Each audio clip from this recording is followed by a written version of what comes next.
This conference will now be recorded.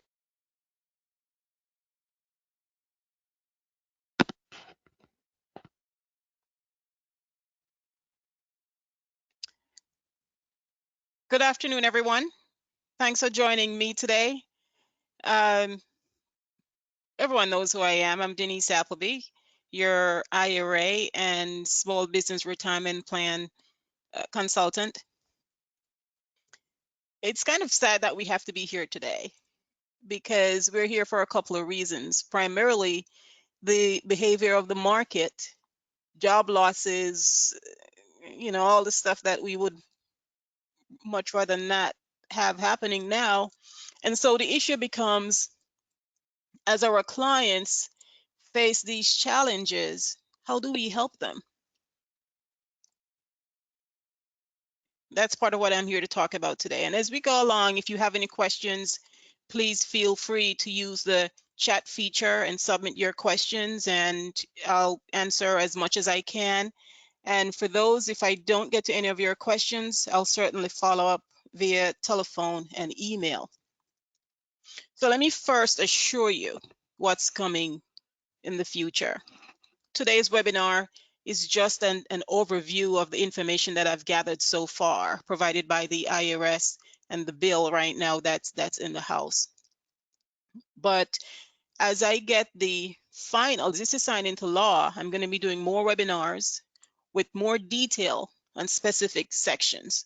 For instance, I'm going to briefly touch on required minimum distributions today, but I think you will agree that we are going to need more detailed sessions on required minimum distributions and other topics that I'm going to be covering here today. And of course, there's the issue of what do you tell your clients? Because now they're sitting waiting for you and they're looking for guidance from you.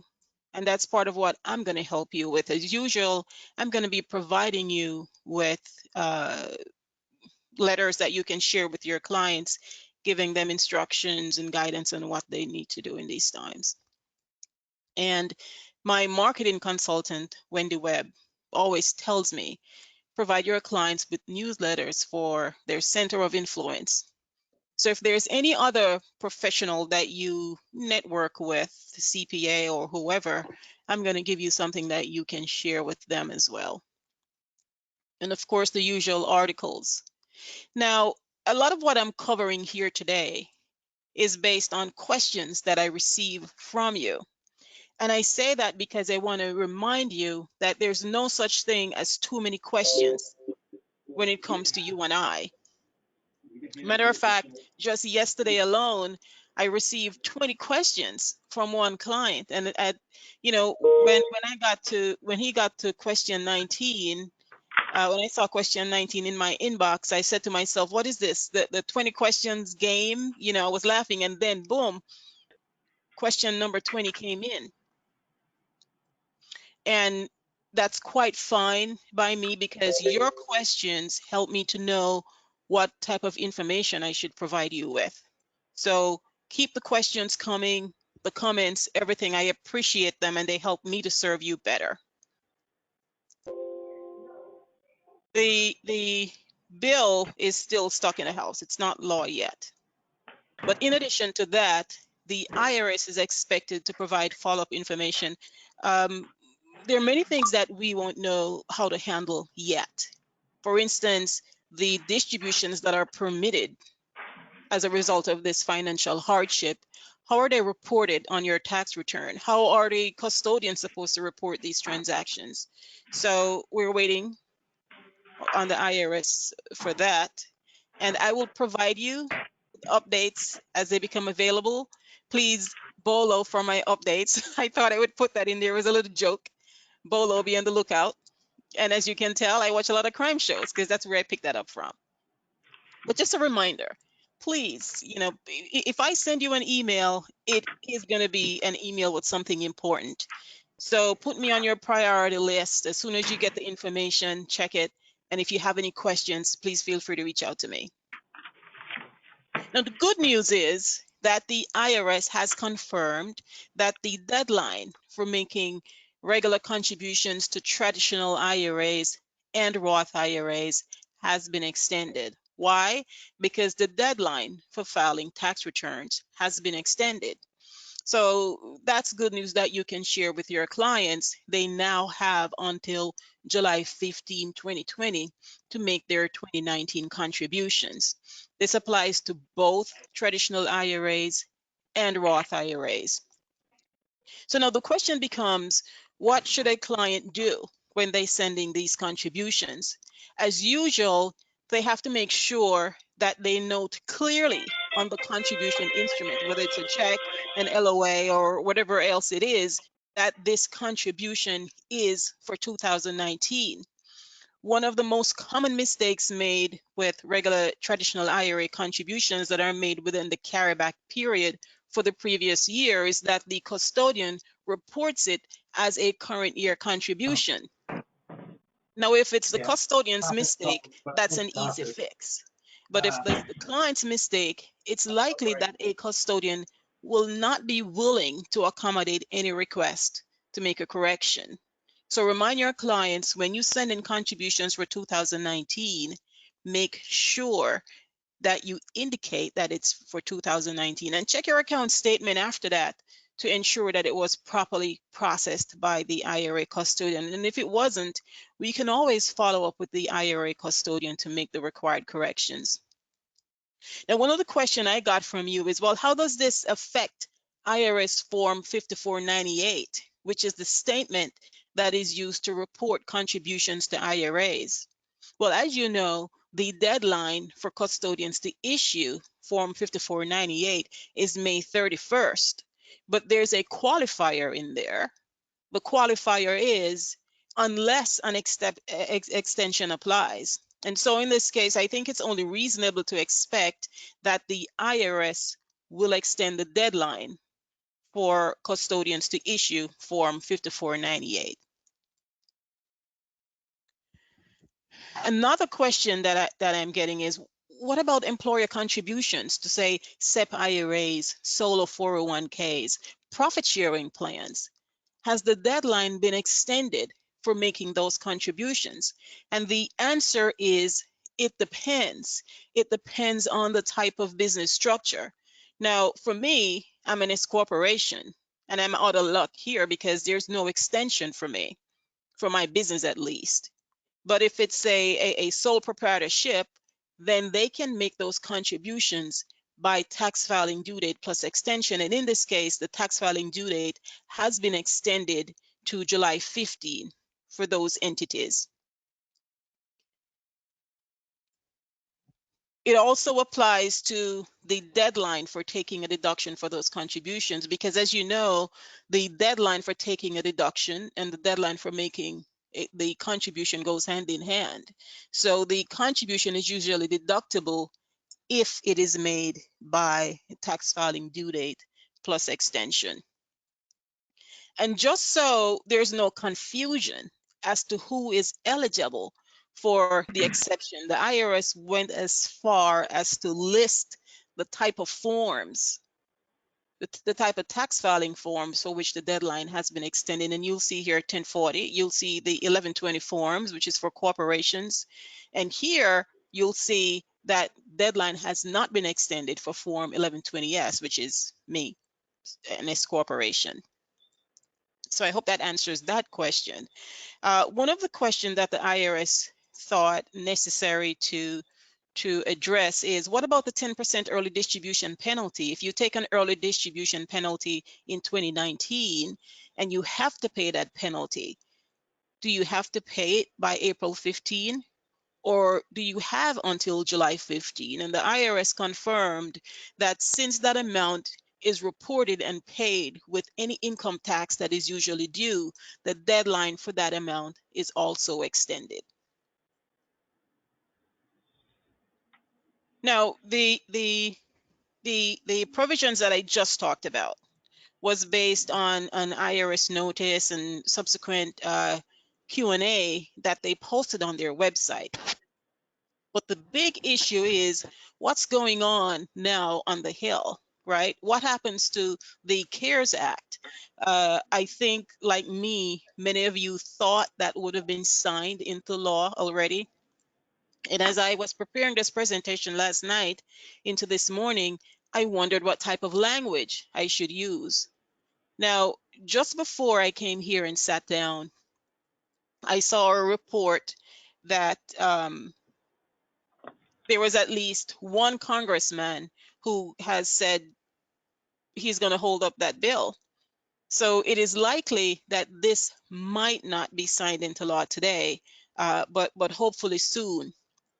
And part of the reason is that they're requiring unanimous consent, which in my opinion might be a mistake, because it's the same thing that happened with the Secure Act. And you might remember how we expected the Secure Act to be passed into law very early into last year, and it wasn't signed into law until the last minute because Ted Cruz and one other person didn't want to approve it because it didn't include certain provisions that they wanted. And I think we're going to be faced with the same challenge here if they insist on unanimous consent. So it's a wait and see, but as soon as it's signed into law, you're going to be one of the first set of people who will be notified. So even though it's still not law, I still want to talk about some of the provisions that are included, right? The general idea is that people who are affected by COVID-19 get some sort of reprieve that will help us to live as we usually do, pay our expenses, etc. Now, there are a lot of provisions that are included, but of course, what I want to talk about here today is those provisions that affect IRAs and employer-sponsored retirement plans. And the question becomes, if this goes into law, when does a provision become effective? It's effective for 2020. And that is important, especially when it comes down to RMDs. I'm going to show you why in a little bit. Now, as you know, anyone who reached at least age 70 and a half by December 31st, 2019 is subject to the required minimum distribution rules, right? Those people did not get any extension under the Secure Act, which means that if you were at least age 70 and a half by December 31st, 2019, you're supposed to take an RMD because you have an RMD for 2019.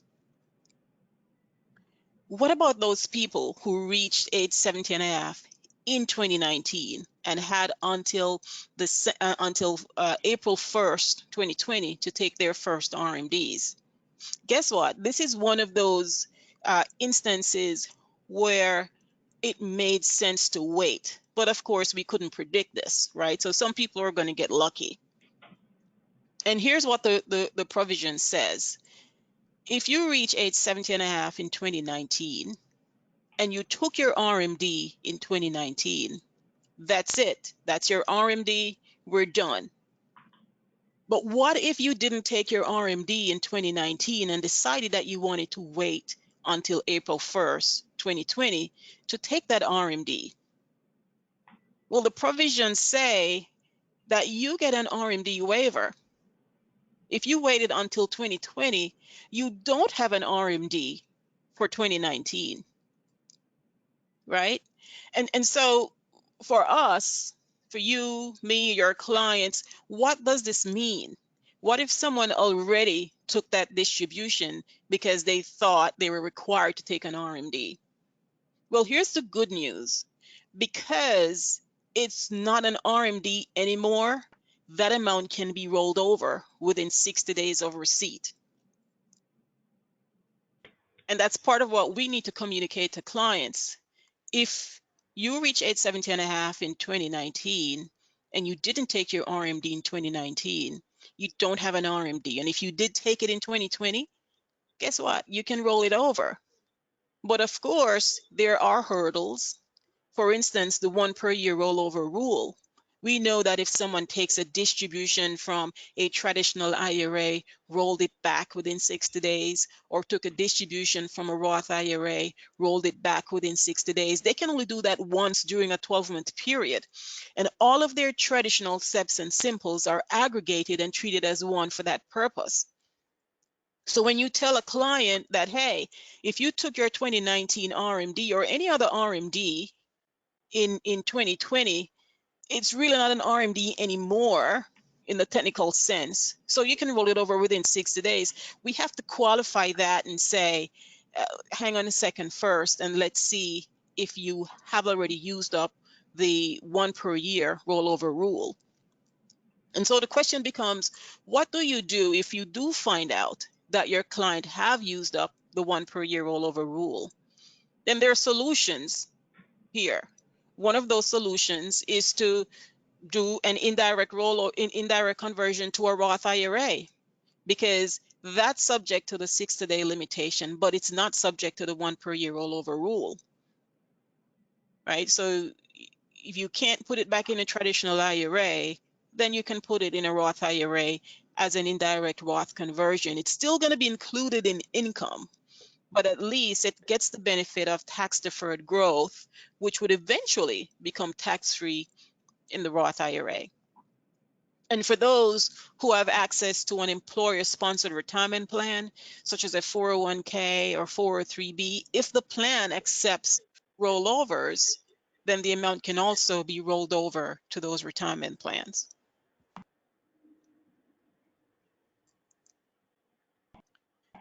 Now, if an IRA owner or plan participant died in 2019 or earlier, for 2020, it also applies for a non-designated beneficiary if the participant dies before the required beginning date.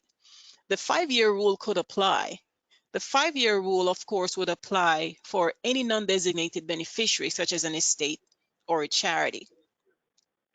But for an individual who's eligible to be classified as a designated beneficiary in 2019 and earlier, they would have to have elected to be subject to the 5-year rule or be subject to the 5-year rule because of plan provisions or IRA provisions. However they got to the 5-year rule, the important thing is that there's a 1-year extension of the 5-year period. So now we have an additional year within which to complete distributions. And as you know, under the 5-year period, distributions are optional until December 31st of the 5th year following the year in which the participant or IRA owner died. So now we have an additional year. Here's what I didn't see though, and so I am unclear about this. What about those beneficiaries who are taking distributions over their life expectancies? Do they get a 1-year break? Do they have to take a beneficiary RMD for 2020? I don't know, because the language is unclear. But that is definitely something I'll follow up with the IRS about to see if they can give us clarification.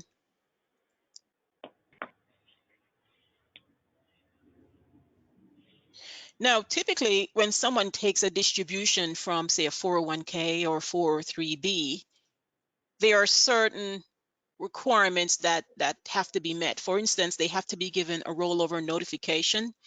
There is a 20% mandatory withholding for any amount that's taxable if it's paid to the participant, right? So the only way to avoid the 20% mandatory withholding on an amount that is eligible for rollover is to have it processed as a direct rollover. But there's an exception for required minimum distributions, right? Under the required minimum distribution rules, if you take a required minimum distribution, it's usually not rollover eligible and therefore not subject to these compliance requirements. And so now the question becomes, here we're looking at this distribution for 2020 that would have been an RMD had it not been for the CARES Act. The regulations say, okay, we're going to waive those requirements here because even though those amounts are eligible for rollover, we're going to treat them as we would required minimum distributions, thereby waiving those compliance requirements. So something to think about for your small business clients that have qualified plans, or for your clients that participate in employer-sponsored retirement plans. And you might be on the phone with your client having that conversation with the custodian or plan administrator to facilitate that distribution. And then you might have to be the one to tell them, listen, I know typically you would withhold 20%, but in this case, it does not apply because of the CARES Act.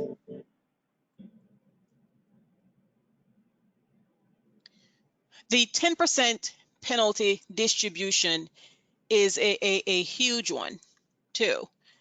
In my experience, retirement account owners take distributions from retirement accounts, and if they're under age 59 and a half or over, most people are aware of the fact that you're going to owe income taxes on any pre-tax amount. But I find that people who are subject to the 10% early distribution penalty usually get sticker shock when it's time to file their tax return and the tax preparer says, hang on a second, you have a big tax bill. Come to find out that it's because they owe the 10% early distribution penalty in addition to any income taxes that's due. Well, the good news is the 10% early distribution penalty is waived for up to $100,000 for COVID-related distributions. And if you have someone who works for more than one company and they're part of a controlled group of companies, then the $100,000 is aggregated among those plans. But there are going to be instances where someone works for two companies that are unrelated. And in that case, the employer won't be aware of it. So it's going to be up to the participant or employee to keep track of that $100,000 limit. Now, there are going to be instances where you can take more than $100,000 if you have an IRA, for instance, or if you're eligible to take distribution from a 401k type plan. But the 10% early distribution penalty will not be waived on any amount that is in excess of the $100,000. So that's something that we want to make sure that our clients are aware of.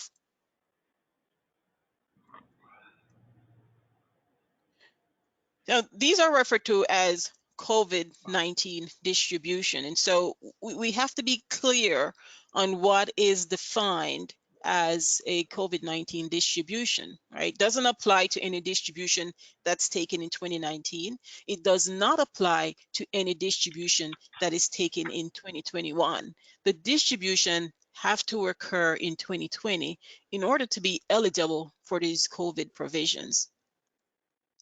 In addition to that, you have to meet certain requirements in order to be eligible for a COVID distribution. And those requirements are broken down into three categories.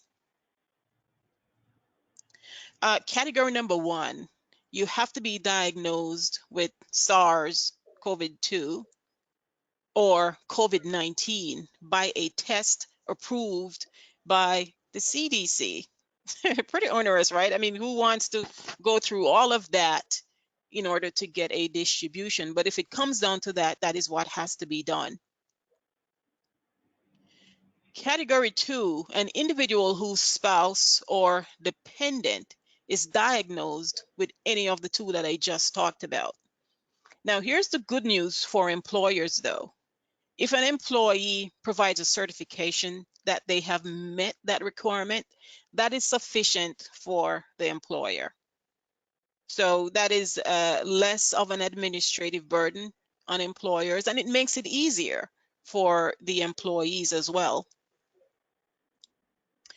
And category number three, which I think really much covers everyone, an individual who experiences adverse financial consequences as a result of being quarantined, being furloughed or laid off from work, having your hours reduced, being unable to work due to lack of childcare, due to any one of the two diseases that I talked about, and you have to close your business.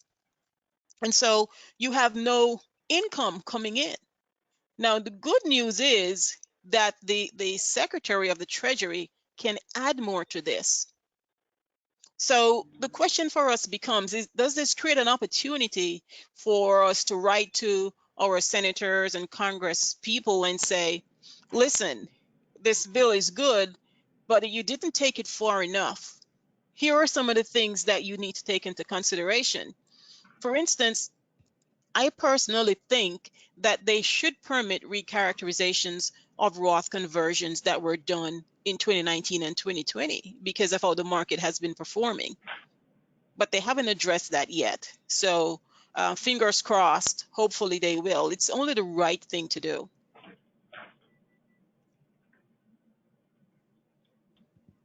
Now, here's another welcome provision, the rollover deadline.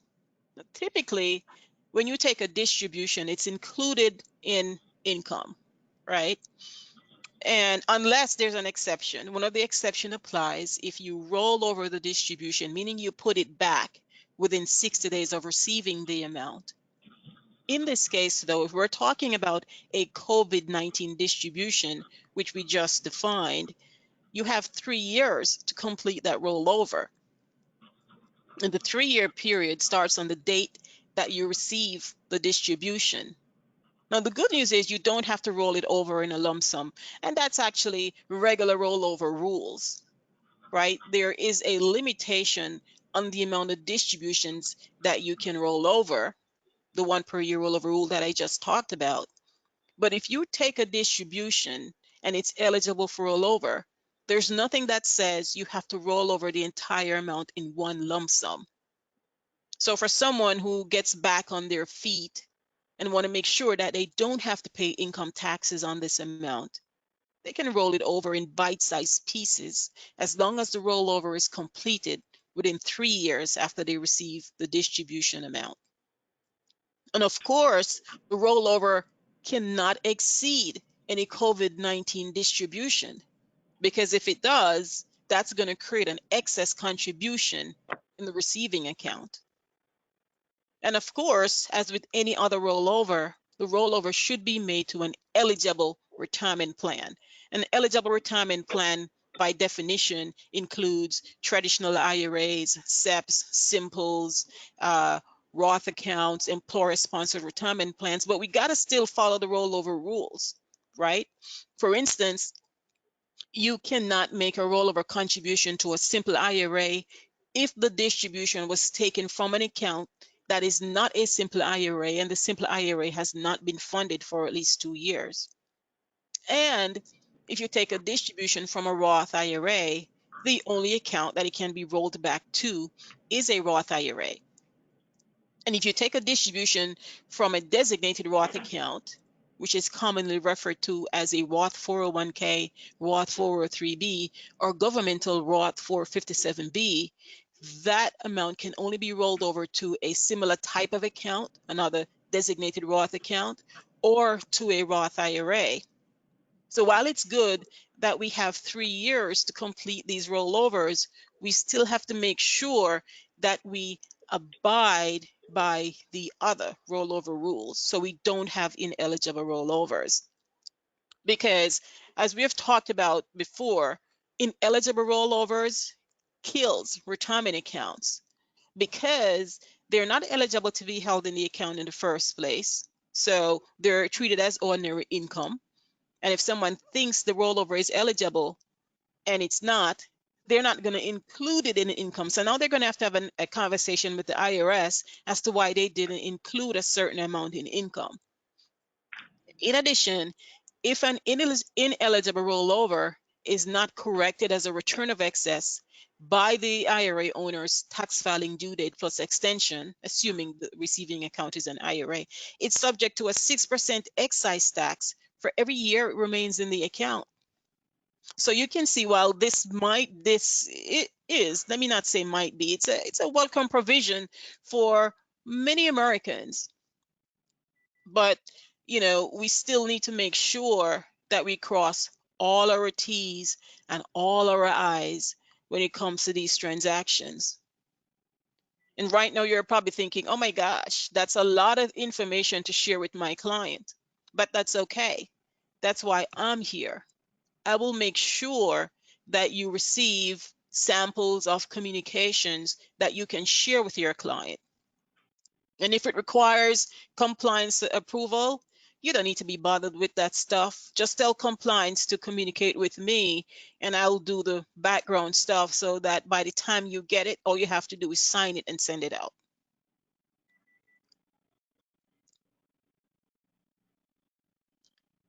This is just confirming some of what I said. I sort of jumped ahead. But even though the 60-day deadline is the usual deadline for completing a rollover, as long as all the COVID requirements are met, including the rollover being completed within the 3-year period, then for all intents and purposes, it's as if they met the 60-day deadline. And what that means is that the amount's going to be reported on their tax return, but it's going to be reported on the tax return as non-taxable compensation. And that's part of what we're waiting on the IRS for. What are the specific requirements for reporting these? Because you might remember when qualified charitable distributions became available some years ago, IRA custodians were and are still required to report those as regular distributions. But then the IRS clarified that, yes, that's true, but it now becomes the responsibility of the tax preparer to report a QCD, or qualified charitable distribution, as a non-taxable distribution on the client's tax return and input a code, which is QCD, to let the IRS know why this amount meets the requirement to be treated as a non-taxable distribution. And there's no mandatory withholding on these distributions. Right, just want to remember that, because if someone requests $100,000 and the plan administrator thinks that withholding applies because it's rollover eligible, they're going to withhold $20,000, and so the person's going to end up with $80,000 in hand when they really need $100,000 to cover their expenses. So we're going to have to pay close attention to these COVID distributions when they're submitted to 401k, 403b, 457b plans, to make sure that the payer does not withhold 20% unless the participant wants them to. What about those distributions that are not rolled over? Imagine taking a distribution of $100,000. For many people, that's going to push them in a much higher tax bracket. Higher tax bracket means more income taxes, right? Pretty steep for most Americans. Well, the good news is that the amount can be spread over 3 years ratably. Now, we got to be careful, because there are going to be instances where individuals take distributions from their retirement accounts after 2020. And so the question becomes, how does that affect this 3-year spread? Now, if you have been in the retirement planning arena since 2010, then you may remember when distributions resulted from conversions done in 2010 were allowed to be spread over a 2-year period. But there's a provision that says if you took a distribution from the Roth IRA during year 1, then it accelerated the distribution. So it changed the formula. And that's part of what we're going to have to remind clients about. Yes, there are going to be instances where, you know what, even though you don't want to, you really need the money, and this is the only place to get it. But understanding how it's going to affect you from an income tax perspective will help you to make informed decisions, so you don't get that sticker shock when it comes time to file your tax return. Another provision is loans. Now, as you know, loans from employer-sponsored retirement plans are permitted if available under the plan. Loans cannot be made from IRAs. And loans are usually limited to the lesser of $50,000, or 50% of the participant's vested account balance. But changes were made to that provision. increasing the $100,000 limit to $100,000. There was also a provision, or there is a provision on this Code Section 72T that says for someone who have a balance of less than $10,000, there's a provision that increases the amount that they can take. So they're not subject to the 50% limit. That too was modified. And here I included a cheat sheet on the differences so that they're highlighted. And you guys know I love my cheat sheets. And what I want to do for the loan provision, because I know a lot of people are going to prefer to take loans as opposed to distributions, because when you take a loan, it forces you to make that repayment, right? Whereas with a distribution, in the back of your mind, you're thinking, oh, I have 3 years to put it back. And by the time you look around, you're in year 4 and you still have not made that rollover contribution. So the conversation that you are probably going to need to have with your client who's eligible for both is, which one do you take, right? Now, typically when someone takes a loan from a 401k type plan, unless the amount is for a principal residence, the repayment period has to be completed within 5 years and made in substantial level amortization amounts, usually not less frequently than quarterly. In this case, there's going to be a 1-day delay of repayments. So most people are going to get an additional 1-year period to complete their loan repayments. And during that 1-year reprieve, if you miss your quarterly payments, the loan, for my interpretation, still waiting for further guidance, the loan will not be considered to be in default. And as you know, without this CARES Act, if you miss your quarterly payments and you go beyond what is referred to as the cure period, then the loan is considered to be in default and becomes taxable. So it appears that there's a 1-year break here for that. In my opinion, there's not sufficient language to make that determination, but at first glance, that is what it appears to be.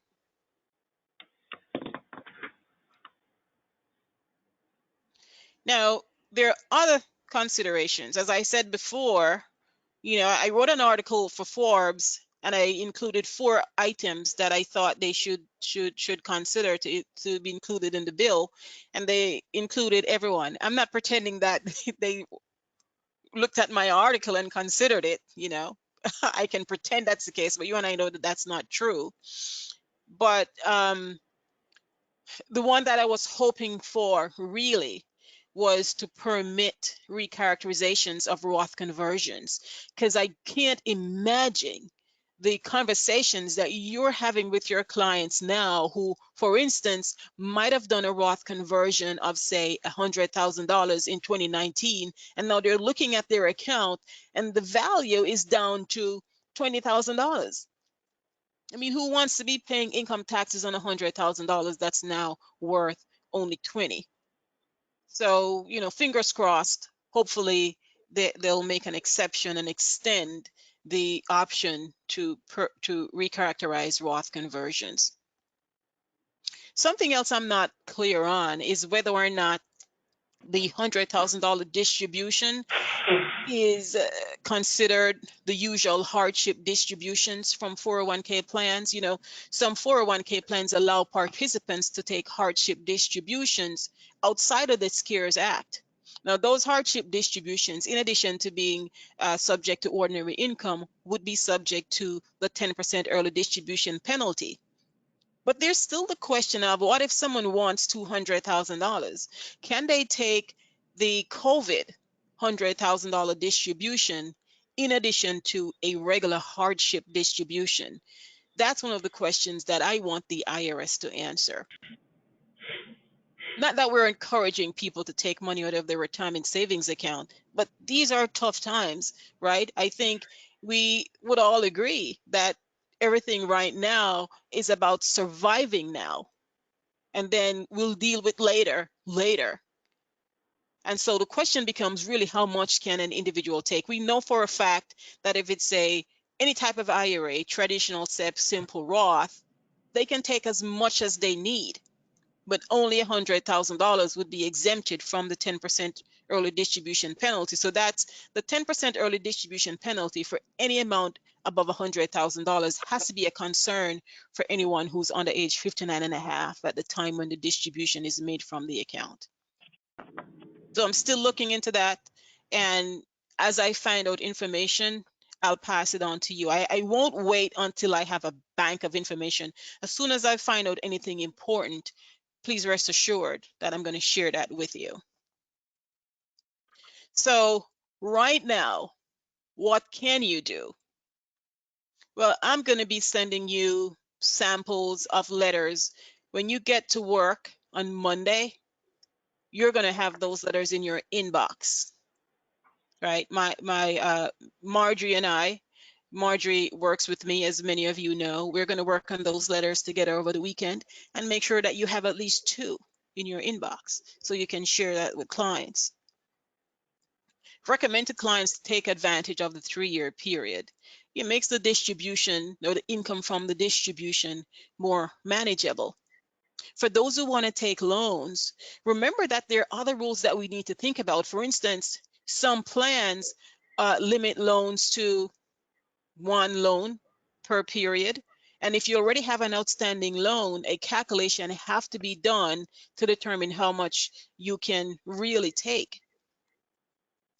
And penalty-free does not mean tax-free. And even for the $100,000 that might not be subject to the 10% early distribution penalty, it might be the tax preparer's responsibility to claim that exception by filing IRS Form 5329. Now, I know that I covered a lot in this very short period, and here's what I'm offering. If you know a client is coming in to see you and you feel that you haven't had enough time to study these changes, to have that conversation with the client, just let me know in advance and I'll dial into your meeting if that's what you want, and you'll ask me all the questions that you want to. Your client can ask all the questions that your client wants to, and I'll help you answer those questions, right? I want to make sure that I do everything that makes it easy for you to do your job when it comes to retirement plans. So this was short, and hopefully you find it helpful. I'm trying to see if anyone has any questions. Let's see here. If they already took RMDs in preparation for Roth conversions, what should they do? Well, those amounts are not RMDs by definition, and so they can be rolled over within 60 days of receipt or under the 3-year period, right? What is the beginning date of the $100,000 10% penalty? That applies to any distribution that's considered a COVID distribution, so it has to have been taken during 2020. And this one says, "You're the best, Denise." Thanks, Carol. I appreciate that. Let me see. It does not appear that there are any more questions. You know, like I said, if you think of any questions afterward, please feel free to send them to me. If you want me to call you, I will. That's why I'm here. Anything you need, please let me know. I appreciate you guys. Usually a client has to take RMDs before Roth conversions. Does this mean they do not need to take the RMD before Roth conversions in 2020? Absolutely, Leslie, because that's really not an RMD anymore. So now for 2020, convert away. We don't have any RMD issues to deal with in 2020. Excellent questions. I don't see any more questions. HSA contribution deadline extended? Yes, absolutely. I'll send you an email where the IRS confirms that. Since these changes stem from health, this could be a reality. What if the IRA owner dies within the 3-year period? That's an excellent question. Typically, the IRS, through private letter rulings, have permitted surviving spouses that are named as beneficiaries on the account from which the distribution occurs to complete those rollovers. I doubt they will make that provision for non-spouse beneficiaries because Congress and the IRS have been consistent in saying if you're a non-spouse beneficiary, this is not your retirement fund. Therefore, you're not eligible for the special provisions that are available to retirement account owners and their beneficiaries. Once the CARE Act is passed into law, how soon after do we expect the IRS to issue more explicit guidance? I would love to say next week, but I'm still waiting on them for the Secure Act, which was passed into law in December. So, you know, I know it's a challenge, especially for tax preparers and IRA custodians, because how do you handle your custodial responsibilities for issuing those tax forms? But I think you can take comfort in the fact that this is not your doing, right? You're waiting on the IRS, so there shouldn't be any penalty if there's a delay because the IRS took too long to provide you with the information. For the hardship distribution of 100,000, will it require standard 20% withholding? Absolutely not. Not in this case. The provisions of the CARE Act, and let me again say, it has not been signed into law as yet. So, you know, things could happen. Maybe the final language will change, but as it is right now, the position they're taking is if you need 100,000, you need 100,000. So there's no 20% withholding. Excellent questions. Yeah, don't see any more questions. So that wraps it up. I want to thank you guys for joining me today. I really appreciate you. And send me your questions. Let's talk if you need to. And anything you need, I'm here for you. Thank you and enjoy the rest of your day. Please stay safe out there.